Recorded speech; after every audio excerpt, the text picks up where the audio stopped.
Good afternoon, everyone. It's 1 o'clock, so we'll make a start. Can I welcome you all to the August meeting of the Environment Infrastructure Committee. I hope you had a good summer break. The usual fire evacuation stuff. If the fire alarm sounds, everyone should leave the building using the nearest emergency exit. Elected members and staff should make their way to the usual designated fire assembly point on Tay Street. Can I also remind committee to use microphones and ask everyone to ensure that all mobile phones and devices are in silent mode? And are there any apologies or substitutions for today's meeting? Convener, apologies from Councillor Willie Robertson, and I'm substituting for him. Apologies from Councillor Barnacle, and I'll be substituting for him. And apologies from Anne Jarvis, I'll substitute. Thank you very much. Moving on now to the minutes of our previous meeting. Can I ask the committee if this is an accurate record of the meeting? Can I sign the minute book? Councillor Duggan. Thank you very much, Convener. The minute of the previous meeting accurately records that we had 11 items on the agenda at the last meeting, which we took to be an all-time low for this committee. We now have 8 items on the agenda. Can I ask you to account for why we have such a light agenda in such an important committee?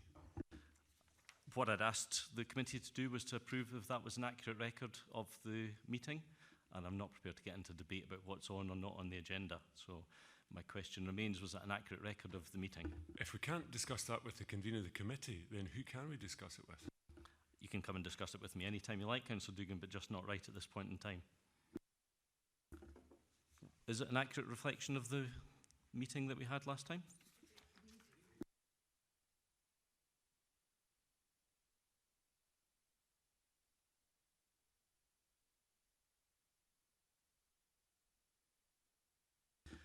Barbara's conveniently reminded me I should have asked about declarations of interest. Are there any declarations of interest for today's items? Okay, just to make members aware, as a Vice Convener of Tayside Contracts, I'm declaring an interest in paper 2, a non-financial interest. So that takes us on to item 4 on the agenda, which is the Crieff Air Quality Action Plan. And I'm going to ask Kirsty Stevens to introduce the report. Sorry, interrupt. Financial interest in paper 2? No, I said a non-financial interest. Interest in paper 2? In the one on winter maintenance, which affects Tayside Contracts. So that's paper 5? Thank you for clarifying that for me, Councillor Ling. Kirsty, can I ask you to introduce this paper? Thank you. Good afternoon. Levels of traffic pollution within the Crieff High Street corridor continue to marginally fail national air quality objectives, and as a result, an air quality action plan is required to be implemented to reduce pollution levels. The Crieff Air Quality Action Plan, created by PKC and in collaboration with TACTRAN and Transport Scotland, includes short, medium and long-term improvement measures and follows on from the draft Air Quality Action Plan presented to committee in September 2018. Since then, the draft Air Quality Action Plan has undergone public consultation and referral back to the steering group in order to inform the final improvement measures. The public consultation in general was very supportive of the measures, and little amendment was made to the 30 measures you see before you today as part of the final action plan. Please note that each proposed measure will exist as an individual project and go through due engagement with relevant stakeholders, and funding will be sought in the first instance from the Scottish Government Air Quality Grant Fund or Transport Scotland. However, no single measure will solve these air quality issues. Only a culmination of various measures will succeed in complying or achieving the necessary reduction in pollution levels. Agreement is now sought from members regarding the content of the final Crieff Air Quality Action Plan. Thank you. Thank you, Kirsty. I'll open Kirsty up to questions now from any members. Councillor McCall, first of all. Thank you, Convener. First of all, Kirsty, thank you very much indeed, and can I thank officers for the detailed report. I do have a couple of points, if that's okay, Convener, to raise. I also want to start by saying I'm slightly disappointed in the number of local residents that have taken part in the consultation. I know it was well publicised by the 3 local elected members, and I want to thank Councillor Donaldson for raising it at many a community council meeting. And I refer to page 36 of the papers, or page 15 of the plan. I note with the A85 being a trunk road and falling under the responsibility of Transport Scotland and Bayer for the I note that there's a lot of collaborative actions that we're trying to take place. I wanted to ask if there are any timeframes put in place for these liaisons, and if we have some form of targets as far as they're concerned. We have no timeframes at the moment. Part of the reason for this is we're actually awaiting results of some of the modelling we're getting done to inform what our priorities are actually going to be. So you might have been aware that we updated the traffic model for Crieff, and we identified some issues that we wanted to look at further. That information was then to be submitted into an air quality model, and we're just looking at scrutinising the outcomes of those. So say, for example, that might highlight that changing parking may make a difference, changing a junction priority may make a difference. So once we've scrutinised that, that will allow us to then look at the priorities for moving the plan forward. Convener, would it be acceptable then to ask if when that happens, we could have an update brought back to the committee to give us an idea of where we are with it and how that is going? Provided that's suitable for the officers. Sorry, provided that's suitable for the officers to do. Is that Yes, a not a practical thing to problem. request? And is that okay with you? Yes, fine. Okay, I do have another wee question, if that's all right. Okay, with you, one Ken. more and then Yeah. Councillor Dugan's got a question. That's fine. Okay, I guess most of these could probably come in at comments as well, so I'll try and just make it one. In fact, no, we're fine. I'm happy to go on and I'll raise them as maybe comments at the end, if that's okay. Thank you. Thank you. Councillor Dugan was next. Yes, thank you, Convener. I'd like to add my thanks to that of Councillor McCall for the very detailed report. It gives a comprehensive insight into the issues that we have and that residents and businesses face in Crieff. I think maybe I'd like to give opportunity to officers to describe the constraints that we faced in making some of the recommendations a little bit more, giving a little bit more teeth to some of the recommendations. There's quite a lot of looking at and trialling and such, and rather than actually getting on and doing, which I'm sure there's very good reason for. So that would be my first question: is what, am I right in saying some of the recommendations are a little bit timid? And I'm happy to be corrected on that. Second of all, if I refer to section 1.11 of the report on page 12 of the report, it's the external consultations from other agencies. And I can see that we've had SEPA and TACTRAN and Crieff Community Council. And I cannot see a response from NHS Tayside about this compelling public health issue in Tayside. And I wonder why that is. Or if I'm wrong, rather. We can't speak for NHS Tayside. Am I right that there's not been a response from NHS Tayside? Thank you, Councillor Dugan. Kirsty, are you able to take on both Yes, those certainly. questions? If you don't mind, can I answer your last question first there? There was a number of people contacted for the consultation at NHS Tayside, including Dr Jackie Hyland, the NHS Locality Manager, Crieff Medical Centre, and also the chair of the Health and Social Care Partnership at Nine Wells. So we hoped we'd captured the majority of relevant people there. We're not able to establish if they have responded or not, the reason being that we actually anonymised the consultation to try and encourage those to respond. However, in hindsight, perhaps with formal agencies, it may have been better not to do that. We've possibly only identified SEPA and some of these other agencies because that information has been offered as part of the response.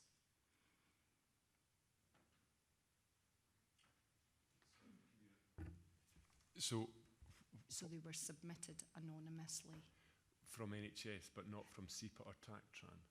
No, they identified themselves within the response as NHS. If they did respond, didn't do that. So it's difficult for Right. me to I establish. think Barbara wants to comment on that, Okay. Councillor Dugan, if that's okay. Sorry.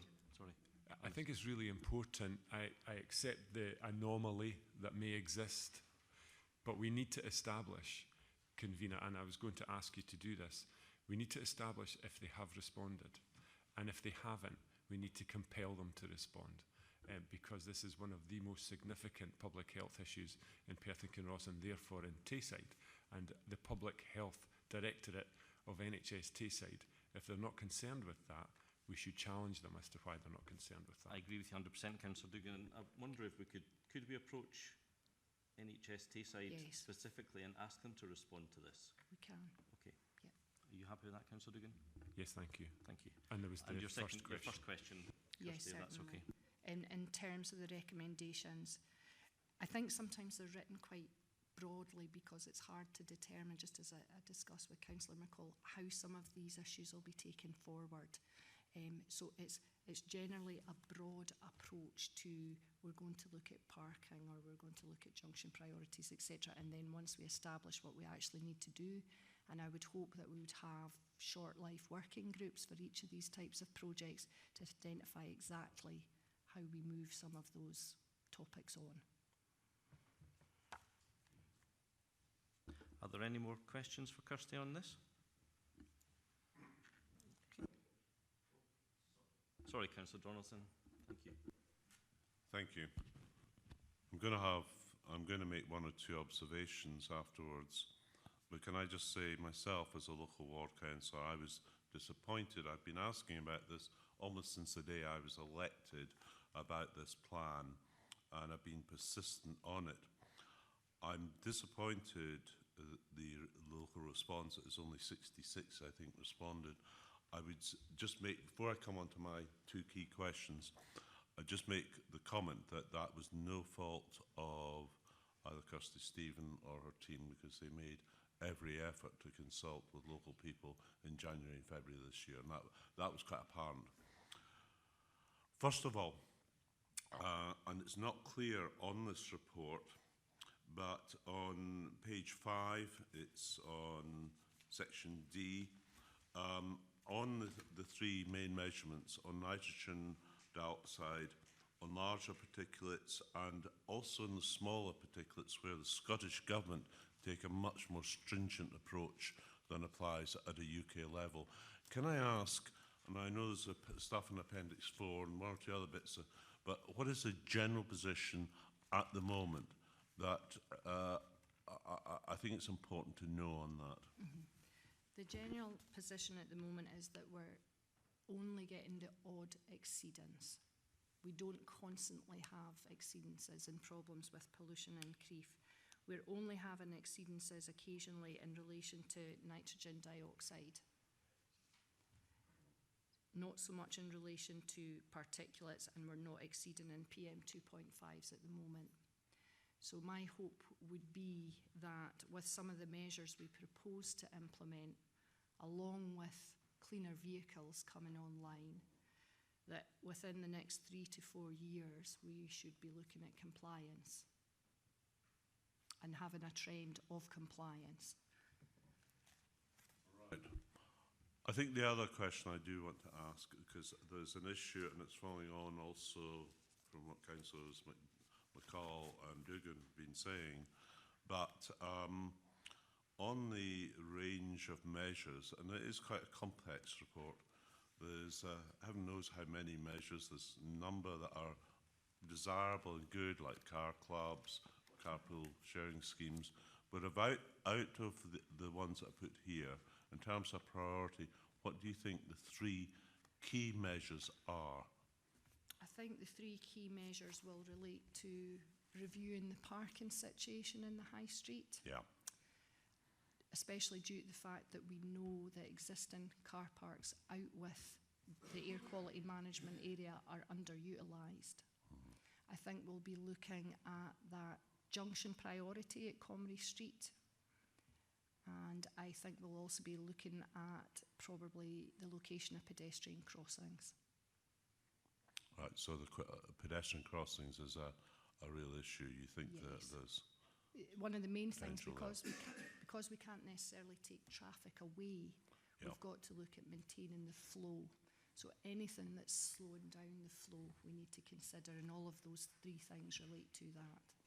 There's obviously also, I think you would agree, the need for greater provision for cyclists, but there is the new cycle rack in James Square, and also for electric charging points. And the obvious one there isn't so much in King Street, but is the Leadenflower car park. Just seems clear. Yes. Obvious. Okay, thanks. Thank you. Is that you, Councillor Donaldson? Any other questions on this paper?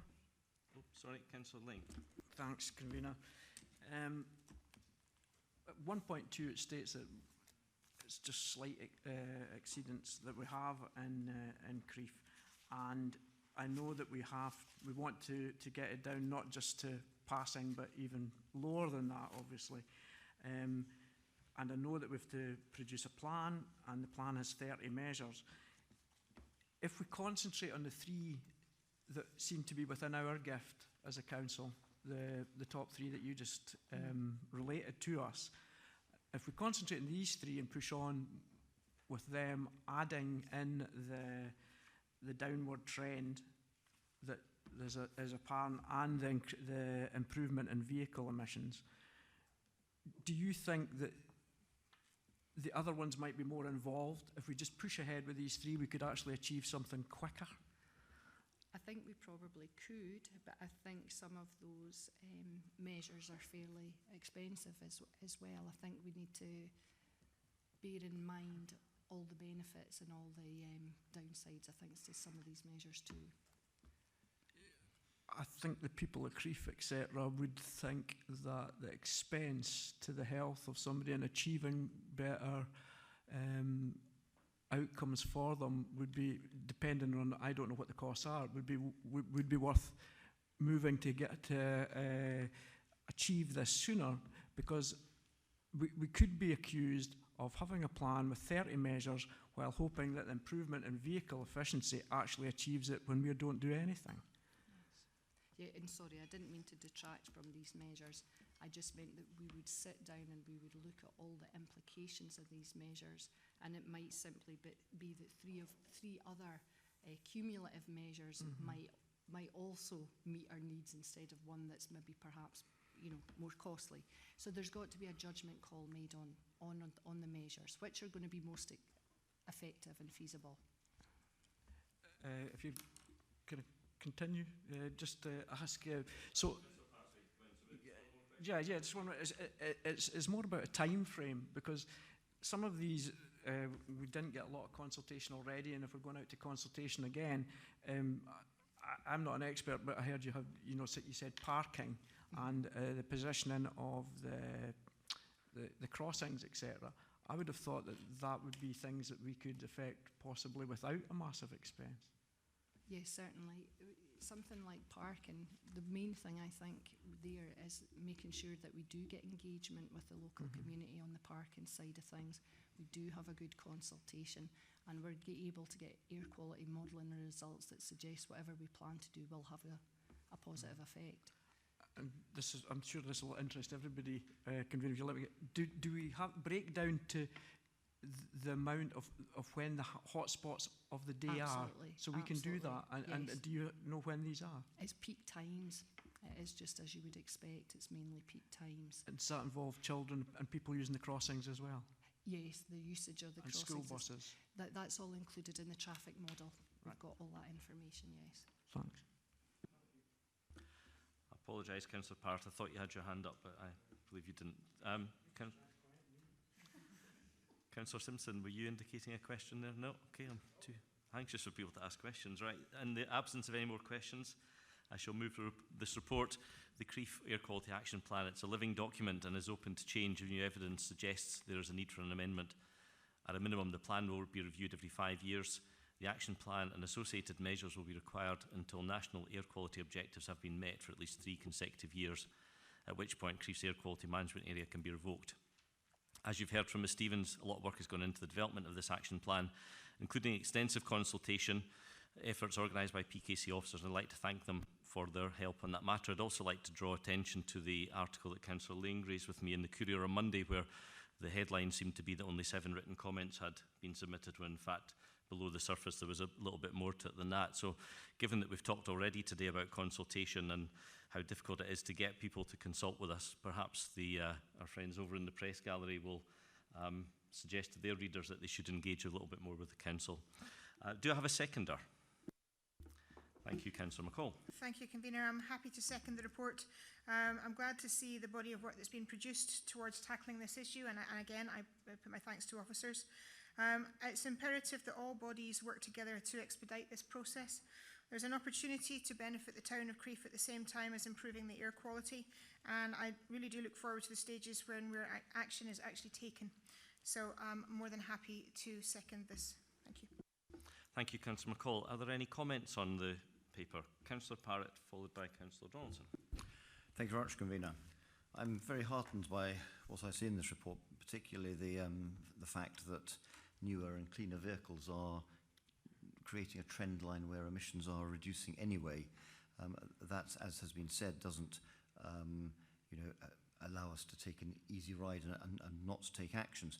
But I would express the hope that the actions we take themselves can be, if you like, measured to see how much effect they have and whether they're applicable in other areas. And I would express the hope that all of the good work that has gone into this report is transferable in terms of processes and understandings, so that this work can be replicated for other areas where we have problems within Perth City. Thank you. Thank you, Councillor Parrott. Councillor Donaldson, followed by Councillor Lane. Thank you, Convener. Can I just say that for myself as a local member in Strathearn, this is the most important item on the agenda today. I do, though, find it regrettable that on the agenda we don't have any items about enterprise or infrastructure or new capital projects, and I think that's deeply disappointing. With this report, it's clearly an ongoing process, but it's basically now how that process goes. And the danger is we could consult, and consult again. We've got to now start to prioritise. We've now got to, I believe, take a bit more urgency in what we do, because this whole process has now been ongoing for at least 2 years and indeed more. And in fact, you can go back to 2012 and 2015. So I think we've got to make some concrete steps forward. We may not, on a lot of days, we may be below the limits, but there are still occurrences when we are in excess. There's also the possibility, and let us remember, that it may be that the limits in due course could be reduced. It's an ongoing science, and you've got to work on that basis. Clearly, the priority is on the east and in particular the West High Street and the canyon effect in Crieff. But I think the other thing to remember is that the Air Quality Action Plan is not just about the East and West High Street, it's about the whole of Crieff. And I think in particular Broich Road and the new junction that's been devised there at the corner with King Street and Burrell Street. But you've got to factor in there, you're going to have Aldi opening on the 10th of October. You've got the new housing development application from Ogilvy for the south side of Broich Road. So there's issues there, not just about road safety for the whole of Broich Road and possible for the traffic calming measures, but also with the 3 schools adjacent to Broich Road, the high school, the primary school and St Dominic's. We've also got to factor in the question of air quality, in particular for kids around that area, and it's got to be something at the forefront of our minds. I don't think, the one thing that we've not argued for, and I know Councillor Robertson did argue before, is the need for a bypass. It sounds grand, it sounds good, it will achieve nothing. In fact, it's a red herring. It will delay the whole process. The cost involved could be much better allocated elsewhere on specific measures as set out in this report. There's issues about where the route would go. You can name a whole number of factors. It's a non-starter, but we do need to start to make progress on the substance in this report, on even quick gains like electric charging points at Leadenflower Car Park. The issue of car parking I can well see is going to be contentious, but clearly one of the big issues is traffic queuing up on the West High Street. And even though buses in this do not seem to be the problem, there's the fact that when they stop, then you get a queue of traffic behind them. So they actually are a factor, a catalyst in a way, in causing the problem.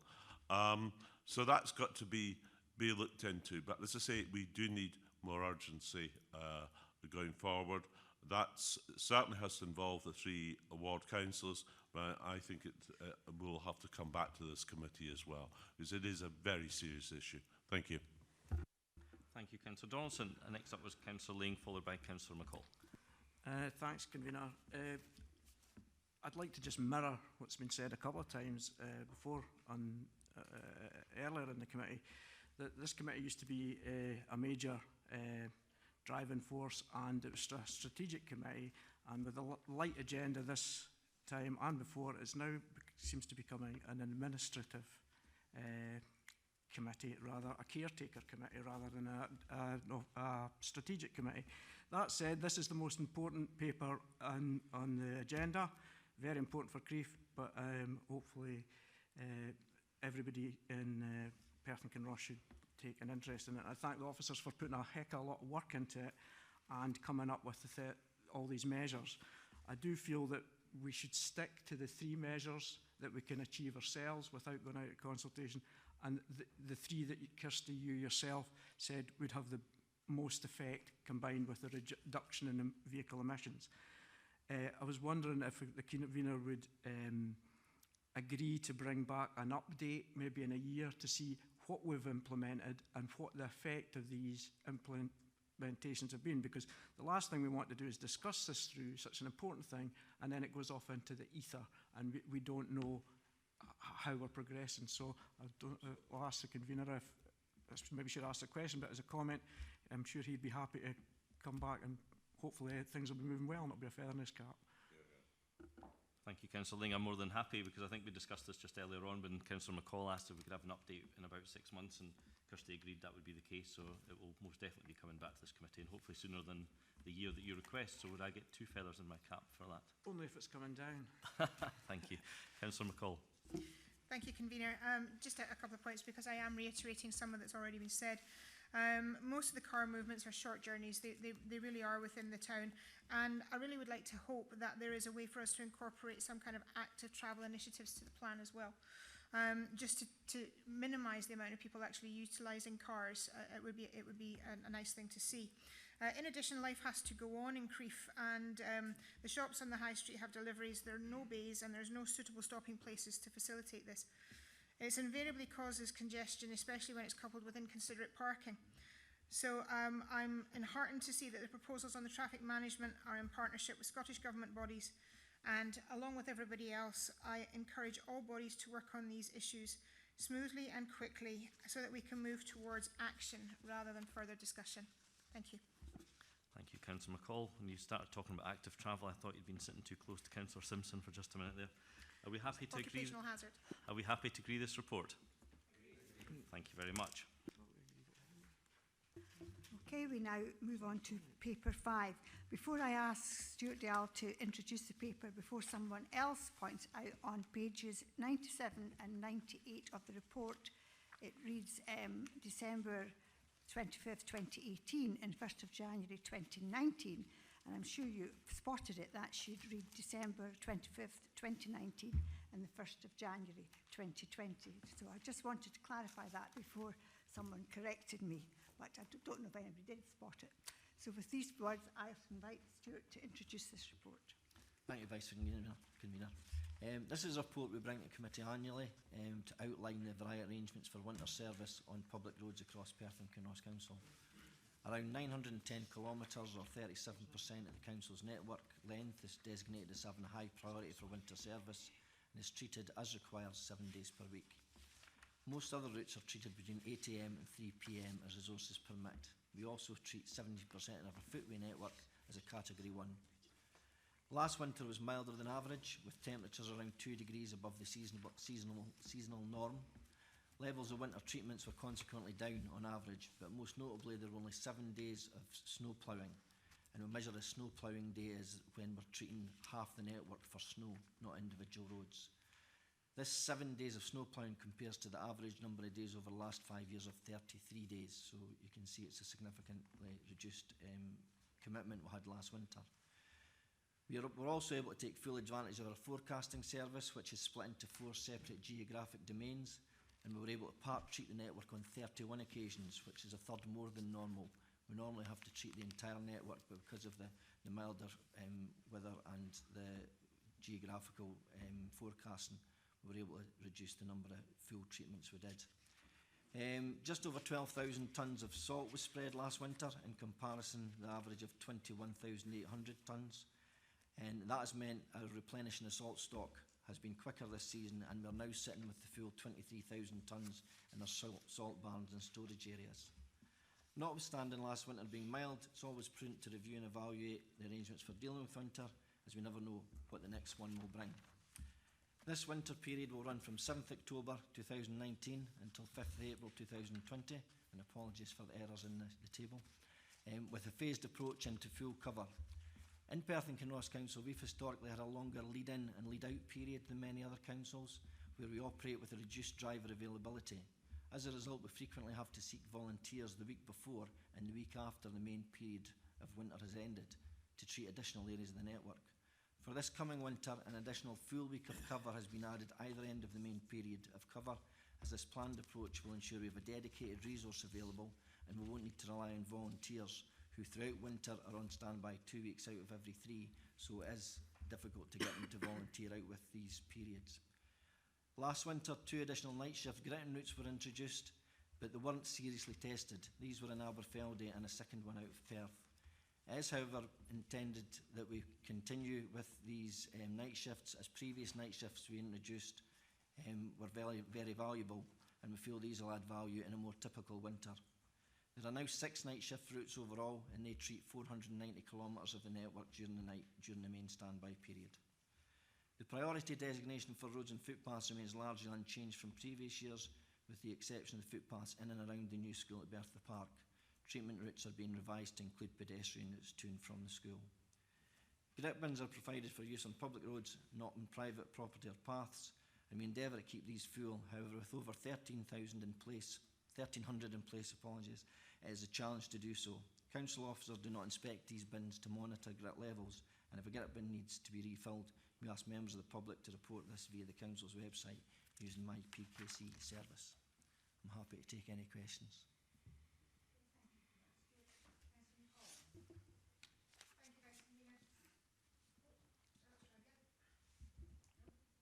There we go. Thank you, Vice Convener. I actually want to take up on a couple of points that come based on what you've said there, if that's okay. I know the report is primarily on snow and snow clearance, but with weather patterns changing, can you advise me what changes are being made to winter services to include different weather issues? Obviously, we have a tremendous amount of rain, which we have been experiencing. And does this change the length of time we provide a service in comparison to historic patterns? We've provided reactive service to severe rain events. We've done that over the last few weeks, just with we'll have a summer standby as well as a winter standby. In the summer, the standby deals with road traffic accidents or wet weather. The standby we have in place through the winter also provides a service if we need it for dealing with wet weather, and that will remain unchanged. So another question, just on another point. I noticed from that we have standing charges, which are obviously pretty much fixed. I was just wondering when they were the last time they were checked for best practice. We check them every year to make sure that there's no significant movements in the standing charges that we have. There is currently a group looking at the standing charges with Tayside contracts across all 3 councils at this moment in time, with a view to ensuring that they're still fit for purpose. Councillor Wilson.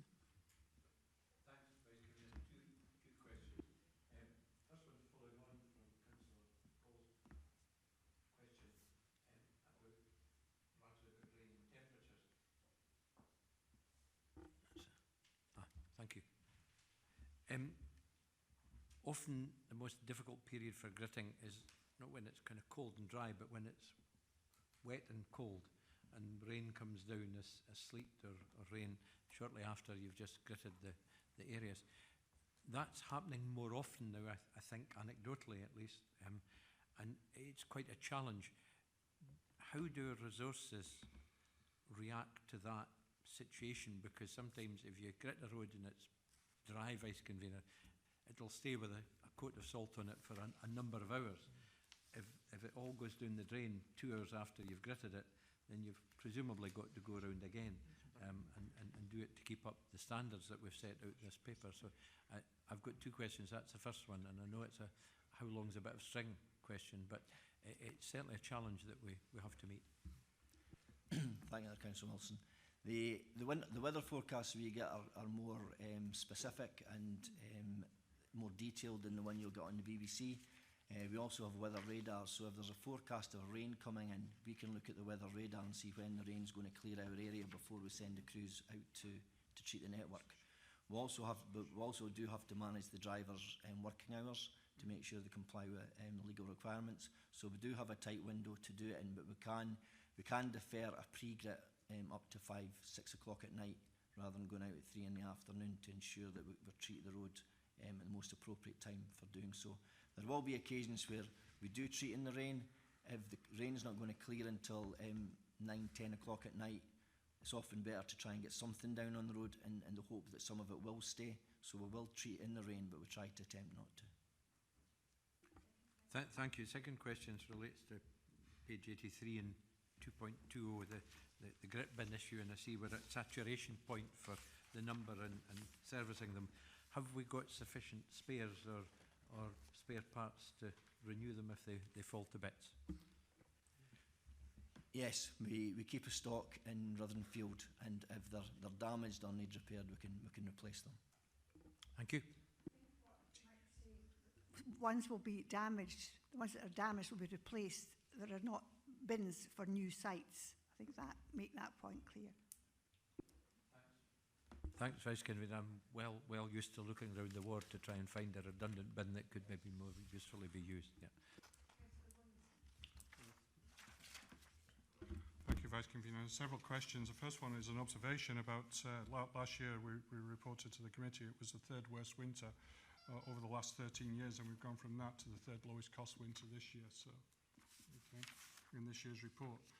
The second thing is about 2.12 on page 81 of the report, which says that Category 1 roads will be, you're going to start gritting at 7:30 in the morning. When you move over the page, we're going to start gritting Category 2 roads at 8 o'clock in the morning. And I was just wondering if that's a realistic time, considering you're only starting at 7:30. We aim to complete our morning de-ice by 7:30. Right. Okay. Completion time 7:30. Okay, thank you. The second question is members of the public were issued with, salt spreaders last year. I was just wondering, do we have any records of how many of those are still in operation, or how many are actually working, and where are we with that? In preparation for this coming winter, we're away to contact everyone. We gave a push-along barrow to. We gave them more substantial push-along barrows last year than the previous year, which in turn sometimes made it more unwieldy for some of the folk that volunteered to do it. But we're about to go back as part of our winter preparations to find out who still has them, if they're still prepared to use them, and if the type of barrow they've got is appropriate for what they're trying to do. We're also intending buying another 30 push-along barrows this year to offer up to the community. But at this present moment in time, we have no record of how many are still operational or how many aren't. So, no, we have a record who we gave them to, but just in preparation for winter, we're going to establish whether they're still operational. If they're not, we'll bring them back in and either repair them or we'll give them another one. Thank you. Thanks, Vice Convener. I was wondering about the fluidity that you have having a large rural ward, and I know that you've got your scheme set out of which area gets cleared first and which is the priority. I get in the neck because we could have maybe 1/2 inch of snow in Lunkery and 6 inches of snow in Dunkeld, and we have teams out doing the half-inch of snow in Lunkery and nobody going to Dunkeld? Is there anybody within the service that has the call on saying, because the weather is now very specific, you know, it doesn't have to be a blanket over Perth and Grounds. Do we have anybody in there that can say, look, we're not going to do Lunkerty first at all, we will do all of Dunkeld first? Or if it was Bankfoot, or if it was in, and I'm sure a lot of the rural wards are like that. And allocating the resource where it's needed, not just to a set pattern, that's the way we do it regardless of where the need is. We do have that flexibility. It does leave the council exposed to a degree, because if we say we're going to do a footway route by a specific time or on a specific day, and we don't go and do it and someone has an accident, then there could be an element of liability there, because we haven't done what we said in the policy we would do. So we do tend to try to stick to the policy that was set out. In extreme conditions where there is obviously a significant, if there's people that are stuck in their properties, or if there's a real difficulty in getting about, we can move these resources, but we do tend to stick to what we've said we'll do to protect our liability. Convener, can I ask you to maybe have somebody have a look at that? Because to me, to say that it's an insurance thing, if we have half an inch of snow somewhere and we have 3 or 4 inches of snow elsewhere, and these people are all paying the same amount of council tax, surely we should have the capacity to and the flexibility to go to the area of greatest need, rather than some set strata that sounds like it's a communist diktat that we have to do this in a certain way, rather than go to where we're needed. Councillor Lee. Actually, I'm taking this paper at the moment, so that's why I was asking the question, answering your question. So you're apologising to me that I can continue? Or do you wish... I guess I was apologising that I addressed my answer to Convener, and I was apologising to you that I hadn't addressed it to you because I forgot you asked the question. So that was my apology to you. Okay, just a clarification. Well, I think you actually got the answer, but it's done, the gritting takes place where it's most needed. No, it was said that it was done. It was done the way it sits down, and surely it's more needed if it's in an area of a similar population where it is 4 inches than it is if it's only half an inch. I'll come back. We do have the flexibility, Councillor Ling, to do that, but we do have to consider the liability that's on the council, but we do have the flexibility to move the resources where they're most in need. So if you've got 7 inches, 8 inches, 10 inches in one place, and 1 or 2 or 1 inch, 2 inches in another, we can do that, and we have a duty controller and a duty officer who make the decisions on where to move resources to, and they do have the flexibility to do that. It doesn't happen a great deal, but we do have the flexibility to do it. Thanks very much. I'll get his phone number there. Thanks.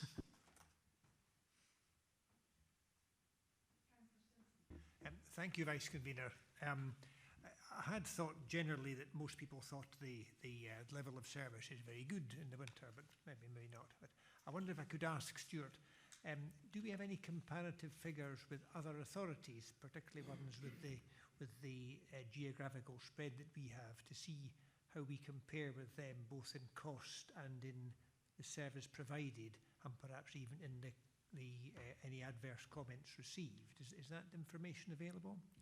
The information is available. The Society for Chief Officers for Transportation in Scotland, or Scots, they do an annual survey, but that survey's lapsed a little bit. In 2015 was the last time that survey was carried out. It is currently being reproduced to put out to all local authorities to get that feedback from them, so we can get the information from that. But all local authorities also feed into an annual APSI survey, and there are a number of winter questions within that APSI survey, so we can get comparators from that and put them together, yes. Thanks so much, Steve, for that. If I could maybe ask that we have that circulated to us. I think it would be good to know how we're performing, and helpful for those people who think we're not performing, to show how much luckier they are to live in Perth and Kinross than in certain places over the border. You know. Mrs Renton wishes to say something. We certainly, you know, sort of once that information's become available, we might look at how we circulate that, whether it's in the Roads Asset Management Plan or whether it's in next year's update as well. But the other thing we would need to take into account is actual weather conditions within, you know, sort of those local authorities as well, because sometimes the cost and people's satisfaction can be dependent on, you know, sort of what the weather they've experienced at the time as well.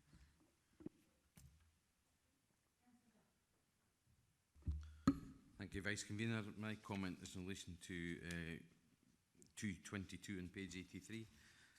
I'm pleased to note the assistance that we're giving under the voluntary arrangements from farmers. It does say in there that there are a number of areas where you know, there isn't the same level of cover, and the council would be happy to hear. I'm not aware what these areas are, and I wonder if maybe elected members could be notified to see if there's anything we can do to assist. Yeah, that's not a problem. We've got a list of where all the farmers are, so we can send out to elected members where we've got gaps in the coverage. Yep. Are there any further questions on this report? Councillor Donaldson. Thank you, Vice Convener. Very quickly, back to page 83, 2.2, grip bins. And it's just actually on the current existing policy. I'm right in saying this is not, or is it, in part on the basis of costs, because I think cost of grip bins is something like £200 to £300 per unit, maybe slightly more, but on the basis of what rotas. Is that right?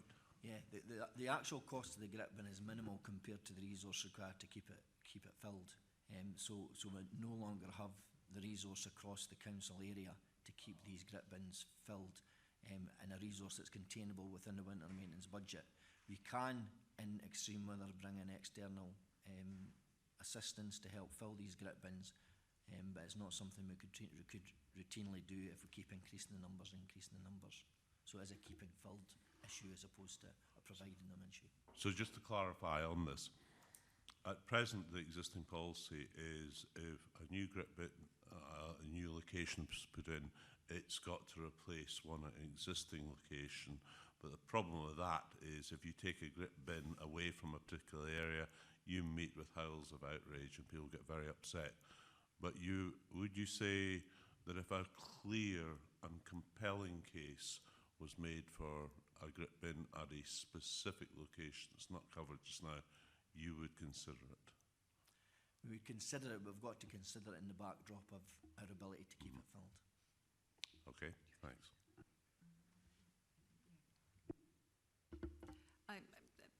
Could I just add a little bit to that? I think one of the issues that sort of all of the roads maintenance staff, sort of experience in winter is that sometimes people use, sort of the material within the grip bin, not for just on the private, sort of the public road.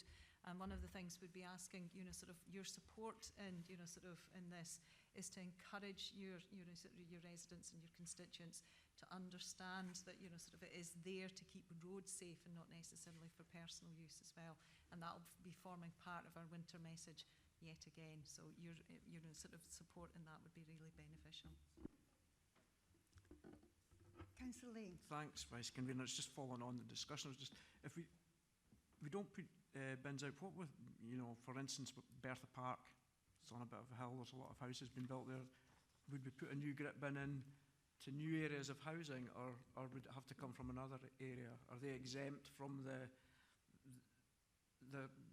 not the ban, but the regulations where it's one in, one out? Yeah. Just for new housing, I'm just interested. Vice Convener. When a developer's building a new development, because it doesn't go on maintenance straight away, the developers always put in grip bins as part of development.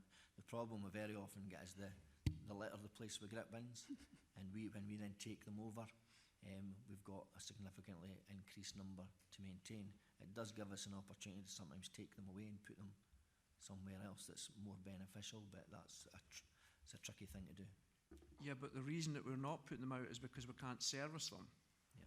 So we can only service what we've got. So if we're putting extra ones, they're putting extra ones in, how do we service these extra ones if we can't service other extra ones? It's the same as anything else in terms of the road network. If the road network's added to, we have to maintain it.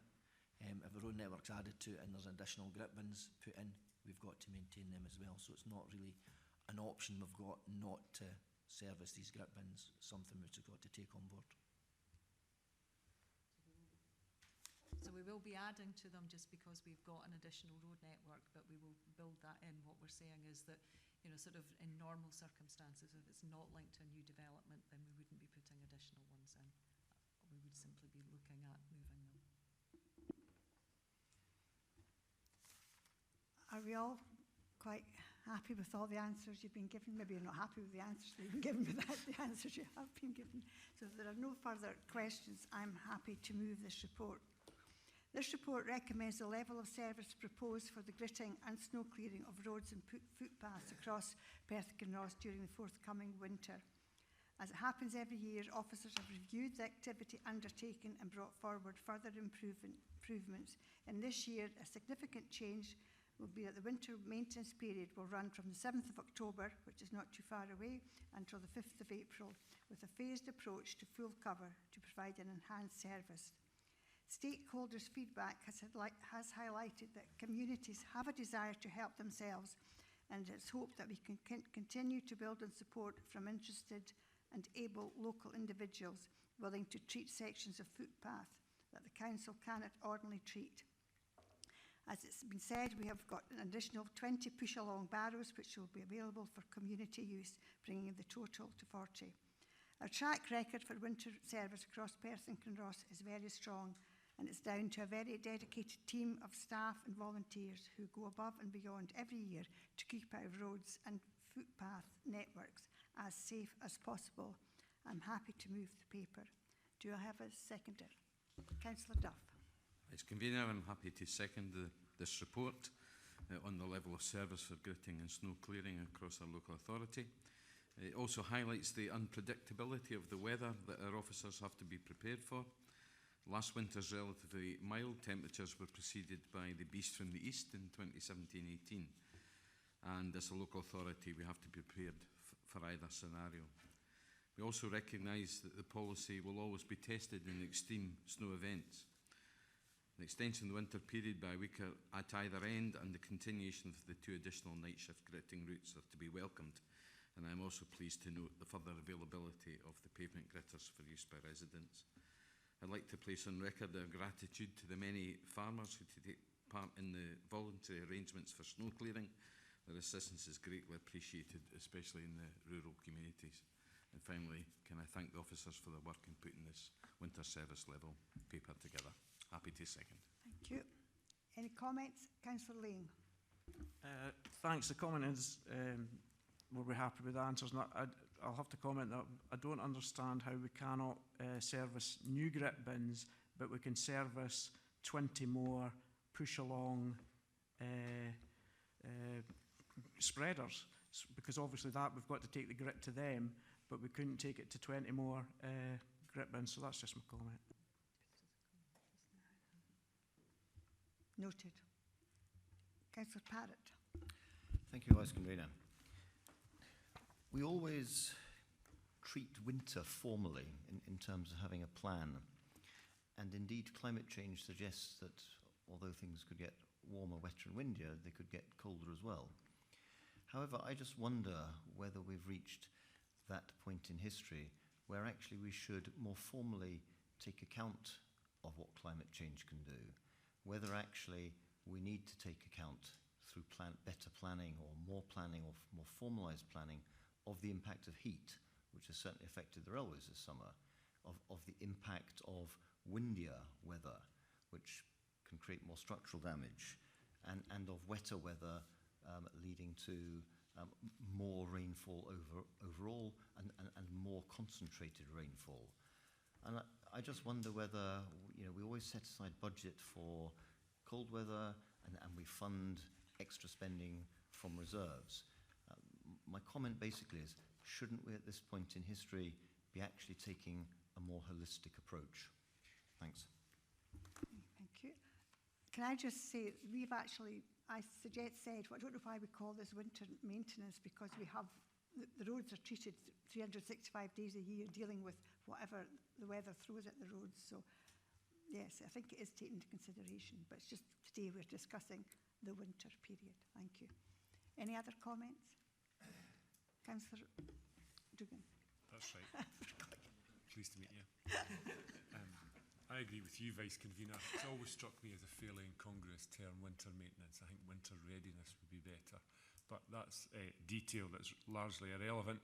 I'm very grateful to both the operational staff who deliver the service, and I know residents in my ward, which is an urban ward, but which, when we do get very severe winters, are always very well recovered in terms of pedestrian routes to schools, etc., which in the not too distant past have required really very substantial and unusual efforts to keep footways clear. And so our requirements are very different from that which is in rural. But I, like most councillors in this chamber, have grown up on this council just expecting a high quality of winter maintenance service. It's what we've become used to, and it's not inevitable. And it's also extremely challenging, if not impossible, to provide precisely the same level of cover in every single location. So Councillor Laing's request, I feel, is reasonable, that sometimes, and I accept what Mr Dial says about they respond to what they find on the ground, literally, and react to that. And that has to be subject to operational and logistical limitations, and we accept that it is. But it's not unreasonable to expect the resource to be deployed to the area that needs it most, and in the event that we find that that's perhaps not the case, to flag that up under the auspices of continuous improvement to officers. Because contrary to the remarks, that largely unhelpful remarks of Councillor Simpson, just because I'm used to the very best service that I've come to expect, doesn't mean that that's uniform across the entirety of a county like Perth and Kinross. So a bit of humility and understanding goes a long way in these types of discussions. But the fact remains, I'm very, very grateful for a very well delivered service year in, year out. Thank you very much for these comments. Any other comments? Okay, thank you. I move the report. Green, sorry. Yeah. Salt. Thank you, Vice Convener. That takes us on to paper number 6 in your pack. This is the Lower Mill Street, Blairgowrie. And the reason this is back before us today is because we've had an objection to the proposal. The objection and the response are at the bottom of page 103. Are there any questions on this? Okay, happy to move the report. Can I have a seconder? I'm happy to second, Convener. Are there any comments on this? Councillor Simpson. I think, Convener, it's good to ask people what they think, as we know it's good to consult. But perhaps we should look at a threshold. It seems to me we've had this before with the green routes, where one farmer didn't understand what they were and objected, and the whole thing ground to a halt for some time. It seems to me when the local people, the local shopkeepers, and I understand the local members all want something, that one objection, and only one objection, should hold things up. Should we not perhaps look at a threshold of maybe 3 objections before this holds up, something as relatively uncontentious as this? I know we're in comments, Councillor Simpson, but I think Chick Haggart was going to comment or respond to you. Thank you, Convener. Thank you, Councillor. It is a frustration which I share, but the legal position is that we must consult fully and openly, and if there is a single objection, no matter how frivolous that objection may be perceived, we must report it back to committee. I and my team are considering coming forward with a proposal to try to short-circuit the process, but ultimately, if objections are received, they must come back before the elected members of the council to make the decision. Are there any further comments on this paper? Can we agree that? Thank you. Okay, that takes us on to number 7. This is the green routes in Blackford in Ward 7. Green routes were first introduced in Perth and Kinross in 2013, and the number of such routes have increased steadily since then. They help highlight the presence of more vulnerable road users such as walkers, cyclists and equestrians, and have proven to be very popular. Introducing green routes encourages the use of such rural roads by these more sustainable transport modes and also encourages more appropriate speeds by motorists.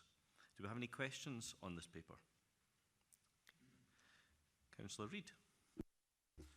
Chick might have answered this previously, but I just want to ask if there's any good reason why all the small B roads in and around, certainly my area of Auchterarder, cannot be classified at a 40-mile-an-hour speed limit. It's very confusing for drivers. They're driving along on the national speed limit, and then they come to a 40-mile-an-hour green route, and then 400 yards later they go into the national speed limit. And I would suggest that the national speed limit encourages what can only be described as the potential for dangerous driving, because to be quite honest, if you're doing more than 40 miles an hour on these roads, you're not speeding, but you're driving potentially very dangerously. And I would like every single B road round about Auchterarder in particular to be classified as a 40-mile-an-hour speed limit. Not being parochial at all, Councillor Reid. Well, I have not driven on B roads. I'm sure it's the same throughout the whole area. Chick, could you like to offer any comment on that? Maybe not an opinion, but a comment? Again, I wouldn't disagree with you, Councillor. There would be a fairly extensive legal process we would have to go through, because it would still have to follow the same route that we currently follow for all these orders. We would have to open it up to objections, and I would anticipate quite a lengthy and bureaucratic process dealing with those who would not agree. However, it is something that we could consider, particularly for the routes that are similar to the route we're proposing as a green route here, those where it's narrow and where a speed limit of 40 is absolutely appropriate. And I'm happy to take that away. We do have a number of competing demands, obviously, for staff time, but I'm happy to take away and consider that. Thank you. It is a bit ironic. The road we're actually talking about goes past Glen Eagles, and it's a very wide road, and it's a 40-mile-an-hour speed limit at the moment. And then it basically reduces in size by about halves in size, and it goes on to the national speed limit. So it goes from 40 to 60, potentially. Just makes no sense to me. Thank you, Councillor Reid. Are there any other questions? Just for clarification, was that all B roads that Councillor Reid said? Just in Auchterarder, I yeah, but because I don't think I think you have to look at it on a case-by-case basis. Is what you're doing, because if you're saying B roads, that means from Luncarty to Blairgowrie, basically, via Spitalfield would be 40 miles an hour. It's ludicrous. I think what Chick's offered to do is just to go away and have a think about that, and I'm sure he'll be coming back to the convener and the vice convener. I was just wanting to clarify, convener, that it was a case-by-case basis, because the proposal was all B roads, or no around Auchterarder, but I'm sure that it will be a case-by-case basis, surely. Can I come in there? I would agree, Grant, it probably will be a case-by-case, but some of the, the B roads, which there's really no way, sorry. Okay, I think we've probably ironed this one out, if everyone's happy, just to leave the B roads round Auchterarder just for Chick to have a think about and come back to us. Can I have a seconder for this paper, please? I'll second the paper. Thank you, Councillor Reid. It's good to know you're entirely on board with this. Okay, can we agree the paper?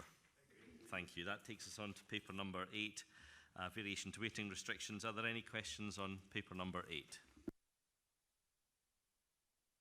Okay, can I have a seconder for paper number 8? Convener, happy to do that.